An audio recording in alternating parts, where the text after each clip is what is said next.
Well, good morning. It's really lovely to see you all again. It's good to be back, and thank you for the warm welcome I've received. I'm sorry if I don't remember everybody's name from last time. You've only got one of me to remember, and there's heaps of you. So please forgive me if I don't remember your name. Do introduce yourself again, and then I can pretend that I remember exactly who you are. No, I won't do that. Please turn back to Mark chapter 7 and have this passage open in front of you. Boys, did you see that there's a bicycle tied to the fence outside? Yeah, you saw that. It looks pretty cool. And then if I said to you, would you like to buy it? What would you think? You're not interested. Why not? You've already got a bike. There's another problem as well, isn't there? Whose bike is it? Yeah, it's your mum's bike.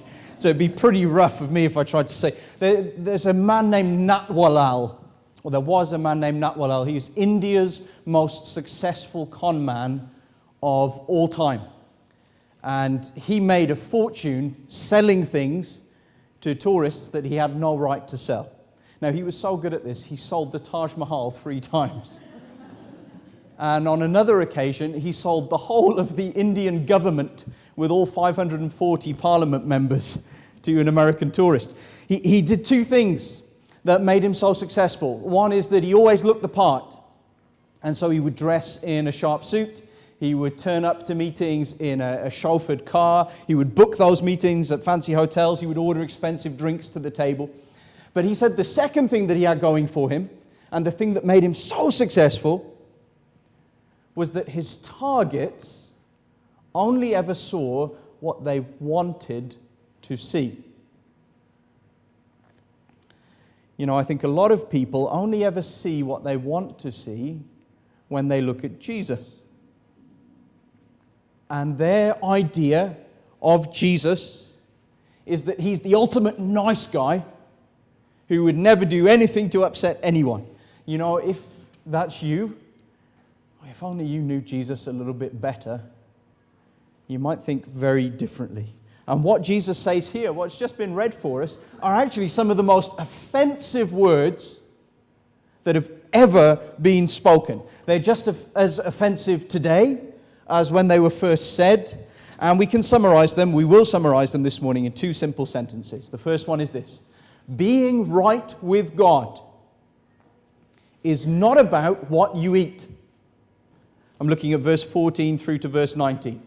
If you have time, maybe this afternoon, have a look at the previous section after the bit that precedes the passage that was just read. Jesus is speaking to some important religious leaders in Israel. And these were men who thought that they pleased God because they never ate the wrong food and they always ate the right food in the right way. These guys wouldn't eat a peanut without making sure they had ceremonially prepared and washed their hands. Because in their thinking, unclean hands touched food and made unclean food, which went inside and made an unclean person. And notice verse 3, look back up to the start of the chapter. Verse 3, it's not just the Pharisees who think this way. For the Pharisees and all the Jews do not eat unless they wash their hands properly, holding to the tradition of the elders. This was a practice that wasn't just reserved for the religious elite, but for the whole of Jewish society in the first century. Everybody did the same thing. It was seared into Jewish culture by 2 things. And I want you to remember, just as acid can burn something into place, and acid is measured in pH, 2 things that begin pH. The first one is past heroes.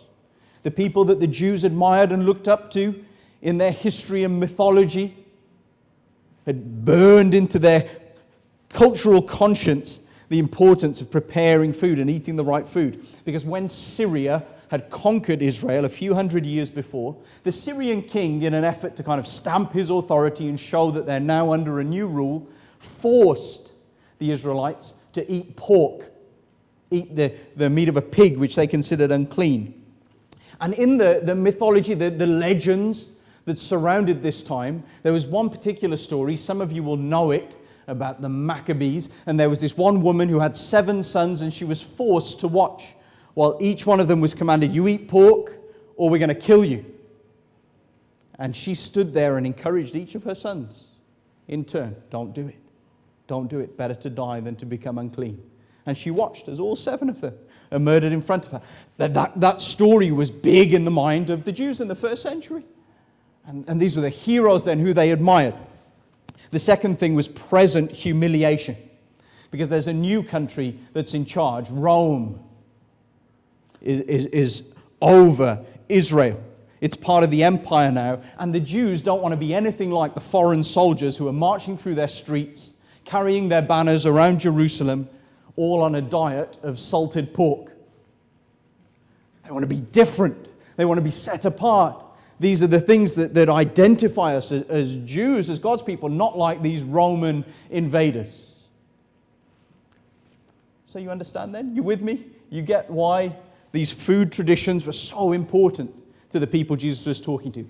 What they ate and the way they ate it identify them as Israelites, and in their minds, it makes them right with God. But now, Jesus is saying that tradition, that theology, that thinking is worthless because what you eat has no effect on your standing with God.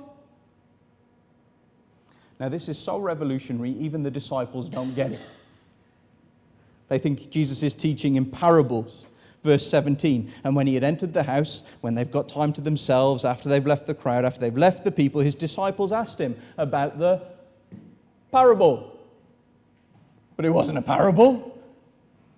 Jesus was speaking to them straight. It's plain teaching. Now, if somebody notices the details and can grasp a situation quickly, we say, oh, they've got a sharp mind. The disciples are the opposite. If you've got an NIV, Jesus says to them, are you still so dull? Are you still without understanding? After all I've taught you, do you still not get it? And so Jesus explains again, verse 18 and 19. He said to them, then are you also without understanding? Or if you've got an NIV, are you so dull? Do you not see that whatever goes into a person from the outside cannot defile him, since it enters not his heart, but his stomach, and is expelled? It's clear, isn't it? Simple teaching. Jesus is saying food can't affect your position before God because it comes in, it goes out, but it doesn't touch your heart. Now that means very practically that there are no banned foods in the Christian faith. And whatever you find is on your plate when you get home for lunch, you can eat it. You might not want to, but you can eat it. You can eat anything you choose. You can eat every part of the animal, the tail, the tongue, the trotters. It will not make you unclean. Japanese people, when they eat a whole octopus, a live octopus, and it slithers around and makes its way down their throat, they're not defiled by that. When the Maasai people open up an artery in a cow's neck and drink the warm blood and then put a cork in it and fix it back up again, they're not made unclean by that. When people get lost in the mountains and are so hungry they eat bits off their dead friends, even that does not make them unclean, because nothing entering your body through your mouth can make you unclean. Now that's really important in a world that's obsessed with eating. Understand, if you choose to be a vegan or follow some specific diet, you are absolutely free to do that, Christian. But you cannot call it the Christian way. You can't force your tastes on others, because Jesus said all foods are clean. Now, maybe you can understand why that teaching would be offensive in the ears of a first century Jew. Maybe you would be sympathetic towards a Hindu or a Muslim if they'd come here today and they were hearing this, because, you know, they've got strict rules about the things that they can and can't eat. But for me and you, this is good news, right? It means there is nothing on the menu in the most exotic, extreme restaurant in the world that you cannot sit down to and eat if you so desire. It sounds great. Don't get too comfortable. Because what Jesus says next should make every one of us squirm. You know, if a little girl asks Granny for a bowl to play with in the garden because she wants to make mud pies, Granny doesn't get the Royal Doulton down from the top shelf of the cabinet.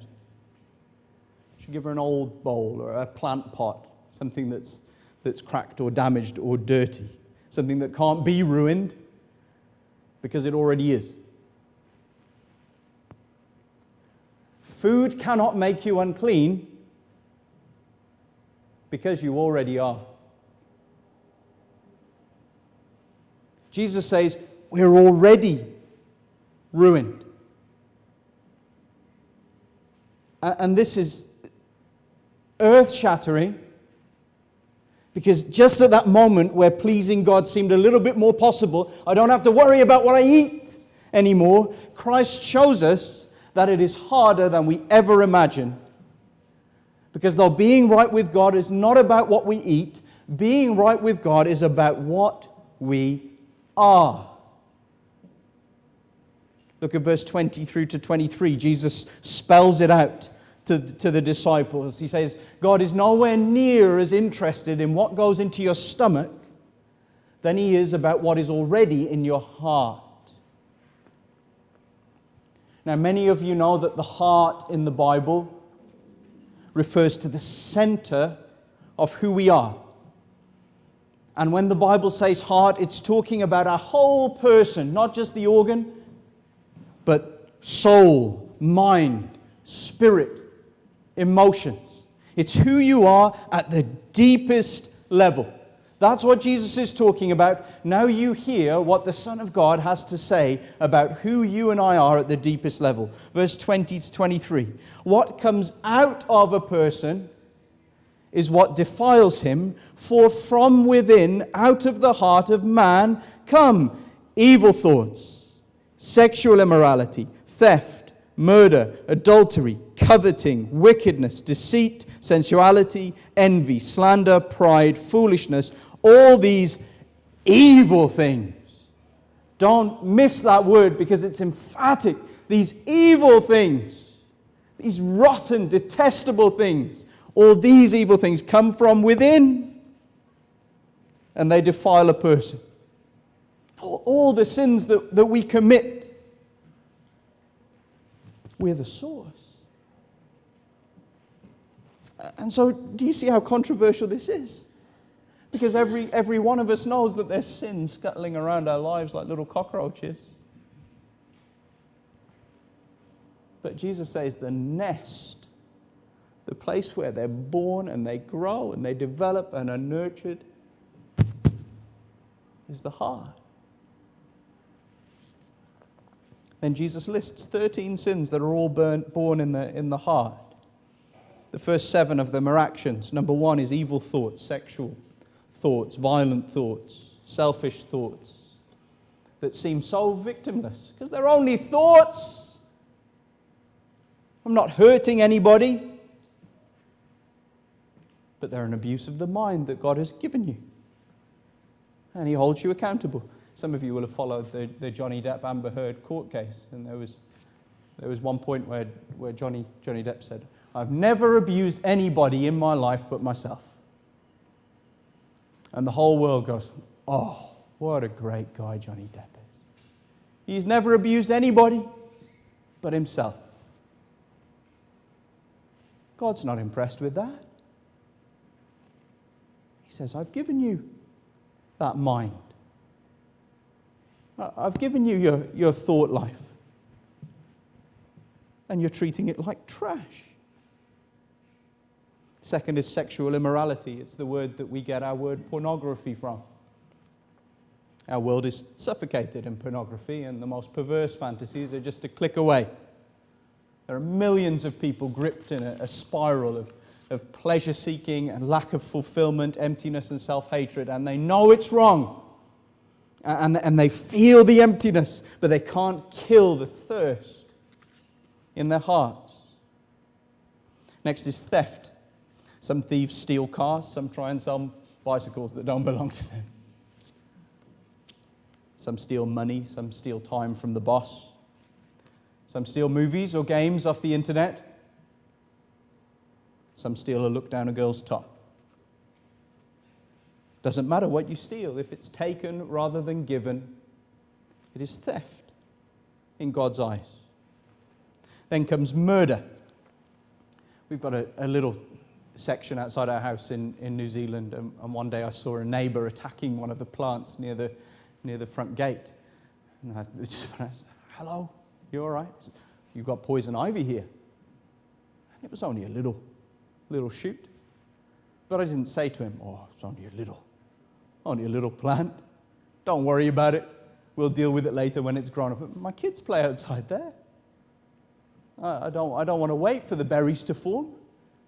As soon as you see it, it's a problem. It's going to become a bigger problem if it's left. But as soon as you see it, you deal with it because it's a threat.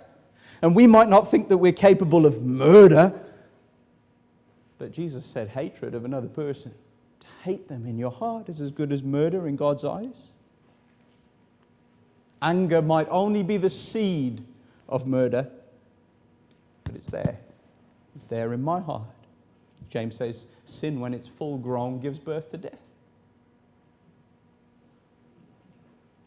And there's adultery. Looking at somebody in a lustful way, undressing them in your head. It's as good as adultery in God's eyes, as good as leaving your wife, your husband, for somebody else.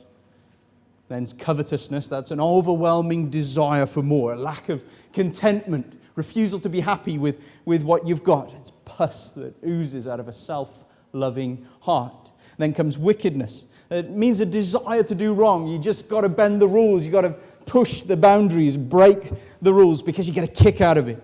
You've got to be the rebel.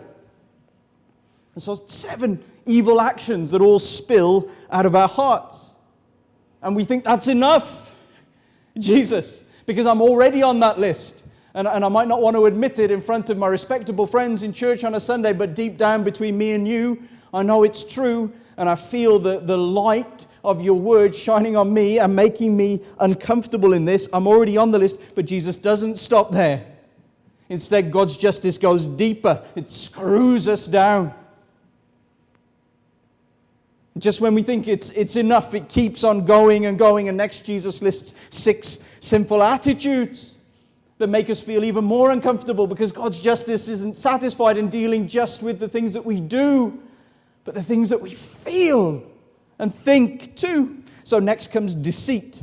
Deceivers pretend to be somebody that they're not. And you might have done that online. You might be doing it this morning. Putting on a show, pretending to be good with God when you know deep down there's no real love for Him in here. Then there's sensuality or lewdness. It's an old word for rudeness.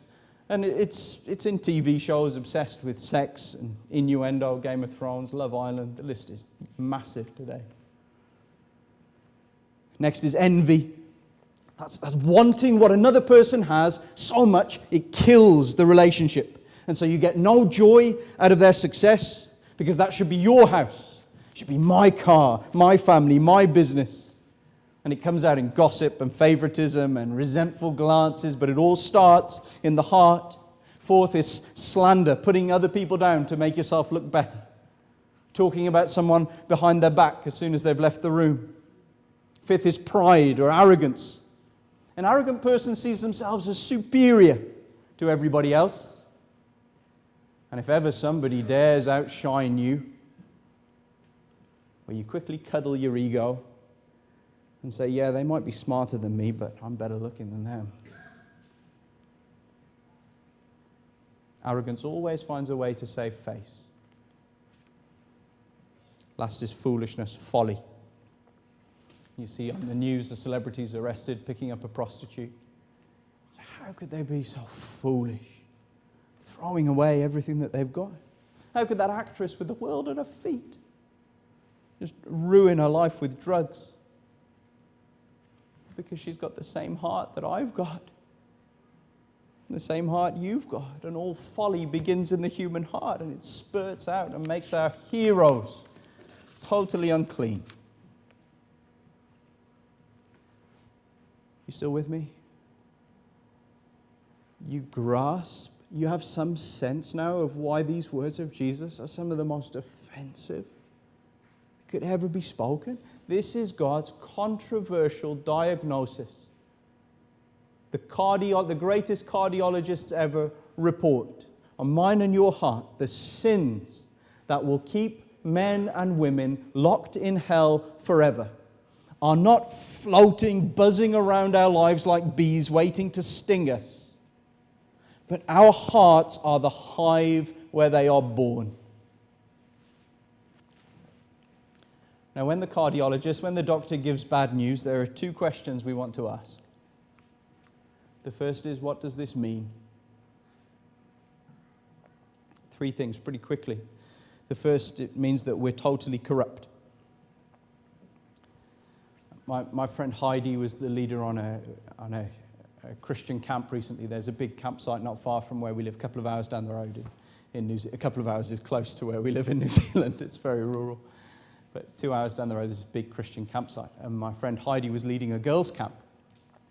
And on the first night they were there, one of the leaders came up to her and she said, "Heidi, my toothpaste tastes a bit weird." And Heidi thought, okay, if that's the biggest thing I have to deal with on this camp, that'd be good. And she dismissed it. And then that night, as she was brushing her teeth, Heidi thought, my toothpaste tastes a bit weird.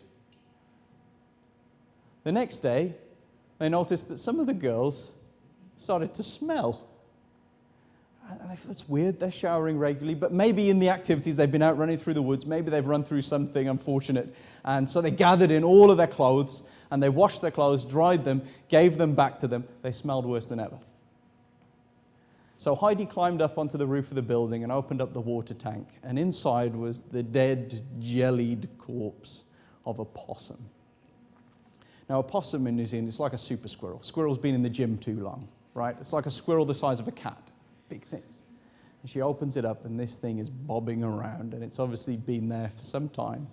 And the girls have been drinking and brushing their teeth and washing in this water. How much of the water was contaminated? Would you take a drink out of it? From the top? From the bottom? From the middle? The whole lot.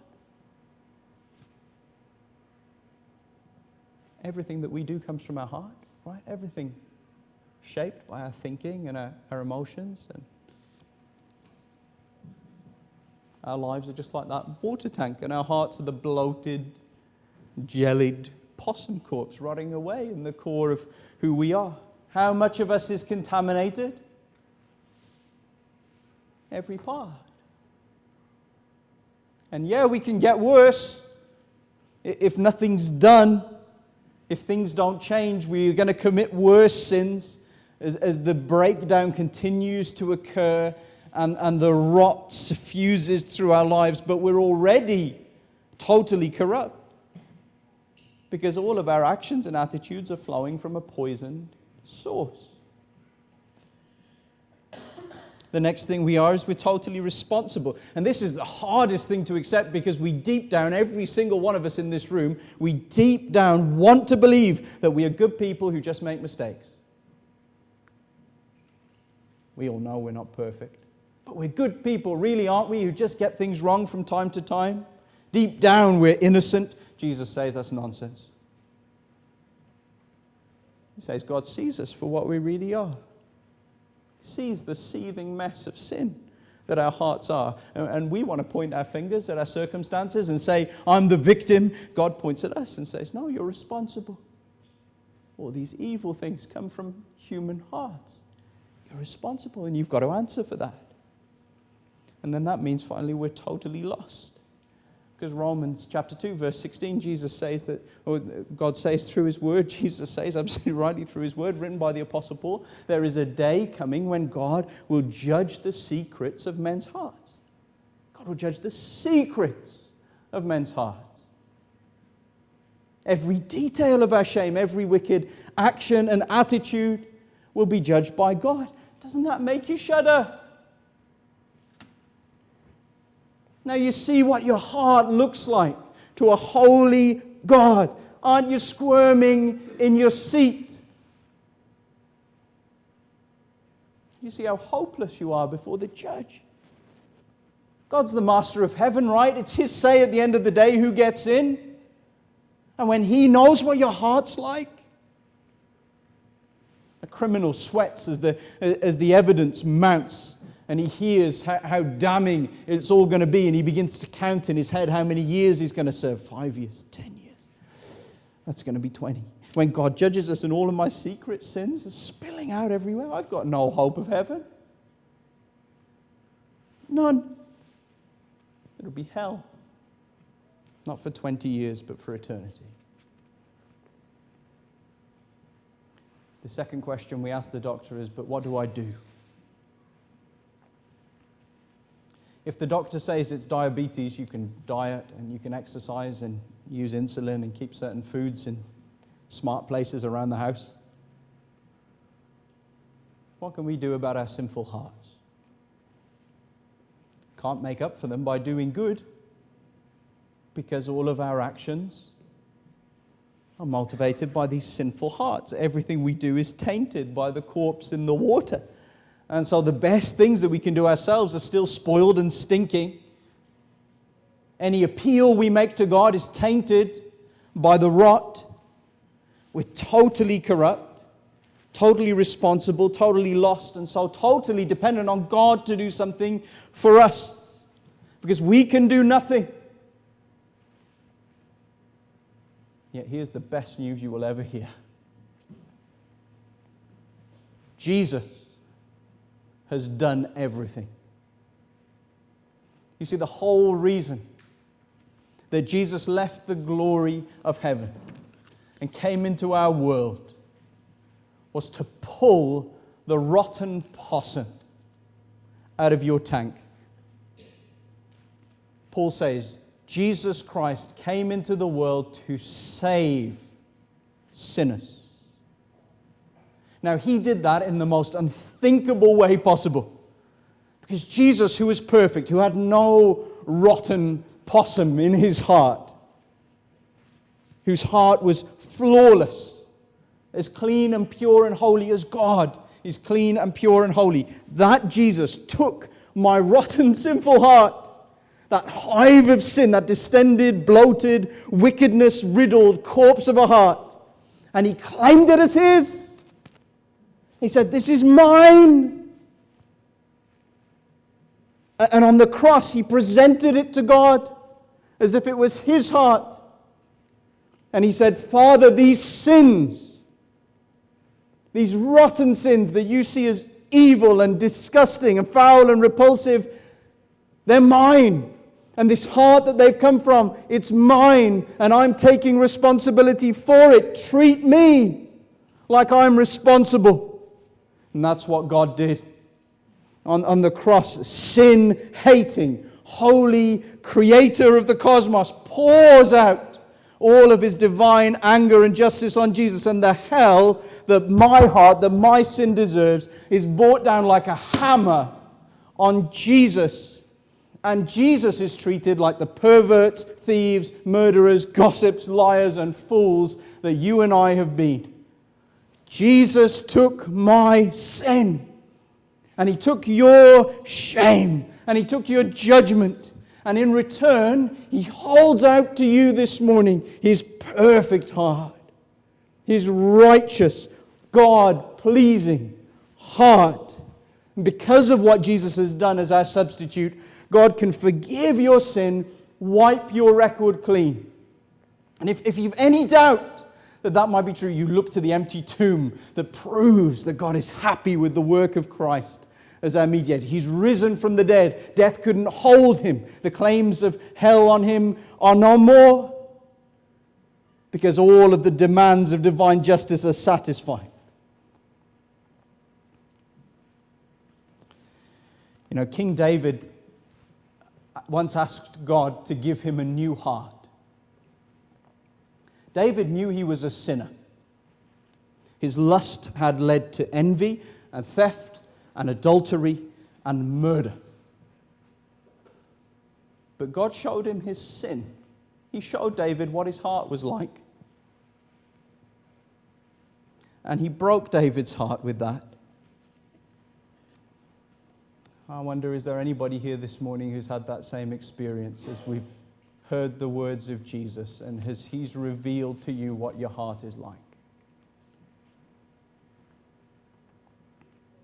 It's been said that many have sinned like David, but few have repented like David. Can you repent like David this morning? You take this to God. Ask Him to forgive you. Confess to Him, I'm a sinner. This is my heart. Accept your judgment. Father, you forgive me. Hide your face from my sins. Blot out all my iniquity. Create in me a clean heart. Oh God, let's pray.